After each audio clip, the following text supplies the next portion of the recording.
A new video of Handy Culture has been shared on social media. Handy Culture was essentially at the King's Festival. You are looking so pretty that the all cameramen were capturing Handy. Yes, guys, they were mesmerized by the beauty of Handy. Other celebrities were also there, but Handy has got all the limelight in Cannes Festival. It's obvious due to her unmatched beauty and aura. She was looking absolutely gorgeous. Karen Wilson, on the other hand, new shading has been shared, and Karen Wilson new shading is shared with Hadise. That has also captured a lot of the attention.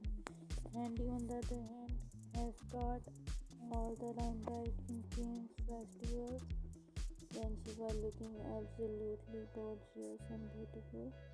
Her pretty shading was really beautiful.